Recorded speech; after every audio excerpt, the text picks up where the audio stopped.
స్త్రీలతో ముడిపడ్డ ఈ 5 చాణక్య నీతులు చదివితే తెరుచుకుంటాయి మీ కళ్ళు. మొదటి నీతి. ఈ సంస్కృత శ్లోకం అర్థం ఏమిటంటే, అగుణవంతురాలకు మూర్ఖమైన శిష్యులకు ఉపదేశం ఇవ్వడం వలన, మంచి క్యారెక్టర్ లేని స్త్రీ బాగోగులు చూడడం వల్ల ఎవరైనా కష్టాలలో ఉన్న వ్యక్తులతో ఉన్నప్పుడు వాళ్ళ కష్టాలే వస్తాయి. రెండవ నీతి. ఈ శ్లోకం ప్రకారం ఎవరైనా స్త్రీ చెడు స్వభావం కలది, ప్రతిసారి విమర్శించే పదాలు వాడేవారు అగుణవంతులు అయితే వాళ్ళని వదిలివేయాలి లేదా వాళ్ళకు దూరంగా ఉండాలి. ఇదే విధంగా ఏ నీచమైన వ్యక్తితో కూడా ఎలాంటి విధమైన వ్యవహారాలు పెట్టుకోకూడదు. ఏ పనివాడు అయితే వాడి యజమాని మాటలు వినకపోతే గనక పని నుంచి వెంటనే తీసివేయాలి. ఏ ఇంటి చుట్టుపక్కల పాములు ఉంటాయో అక్కడ నివసించకూడదు.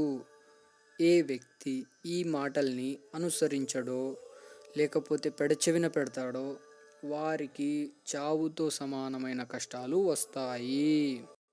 మూడవ నీతి ఏమిటంటే, ఈ శ్లోకం ప్రకారం ఎవరైనా ఉన్నతమైన పురుషులు కష్టకాలం కోసం కొంచెం ధనం మిగిల్చుకోవాలి. ధనం కంటే ఎక్కువగా భార్యను రక్షించుకోవాలి.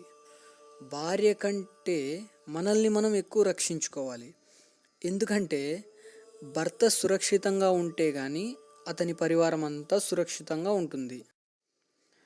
నాలుగవ నీతి ఏంటంటే, ఈ శ్లోకంలో చాణక్యుల వారు ఏం చెప్పారంటే, ఏ పురుషుని పుత్రుడైనా ఆజ్ఞను పాలించేవాడు మరియు భార్య వశంలో ఉండేవాడు, అలాగే ధనం ఎప్పటికీ తగ్గదో